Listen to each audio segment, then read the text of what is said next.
ज्येष्ठ मास की कृष्ण पक्ष की अपरा एकादशी व्रत कथा। श्री युधिष्ठिर बोले कि हे भगवान, ज्येष्ठ मास की कृष्ण पक्ष की एकादशी का क्या नाम है तथा उसका महात्म्य क्या है, सो कृपा कर कहिए।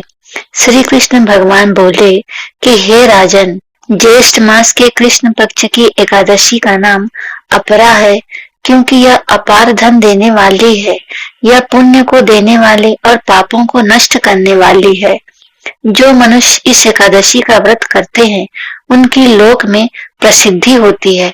अपरा एकादशी के व्रत के प्रभाव से ब्रह्म हत्या, भूत योनि, दूसरों की निंदा आदि के पाप नष्ट हो जाते हैं।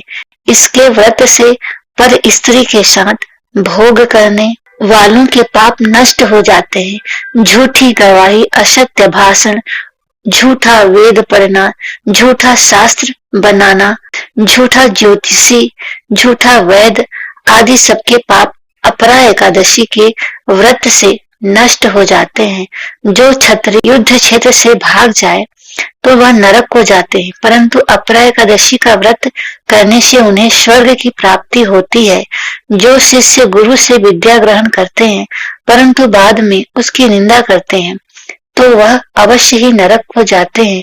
वह भी अपरा का व्रत करने से स्वर्ग को चले जाते हैं। जो फल तीनों पुष्पकों में स्नान करने से या कार्तिक माह में स्नान करने से अथवा गंगा जी के तट पर पितरों को पिंड दान करने से मिलता है, वह फल अपरा एकादशी का व्रत करने से मिलता है। सिंह राशि वालों को बृहस्पति के दिन गोमती में स्नान करने से, कुंभ में श्री केदारनाथ जी के दर्शन करने से तथा बद्रिकाश्रम में रहने से तथा सूर्य चंद्र ग्रहण में कुरुक्षेत्र में स्नान करने से जो फल मिलता है, वह फल अपरा एकादशी के व्रत के बराबर है। हाथी घोड़े के दान से तथा यज्ञ में स्वर्ण दान से जो फल मिलता है, वह फल अपरा के व्रत के फल के बराबर है। हाल की ब्याई हुई गाय, भूमि या स्वर्ण के दान का फल भी इसके फल के बराबर होता है। यह व्रत पाप रूपी वृक्षों के काटने को कुल्हाड़ी के समान है और पाप रूपी काष्ठ के लिए अग्नि के समान है।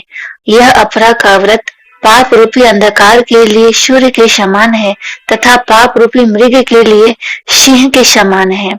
यह जीवन पानी के बुदबुदे के समान है, अतः मनुष्य को एकादशी का व्रत अवश्य ही करना चाहिए। यह व्रत सब व्रतों में श्रेष्ठ है। अपरा एकादशी के दिन भक्ति पूर्वक विष्णु भगवान का पूजन करना चाहिए, जिससे अंत में विष्णु पद की प्राप्ति होती है। हे राजन, मैंने यह अपरा एकादशी की कथा लोकहित के लिए कही है। इसके पढ़ने व सुनने से समस्त पाप नष्ट हो जाते हैं।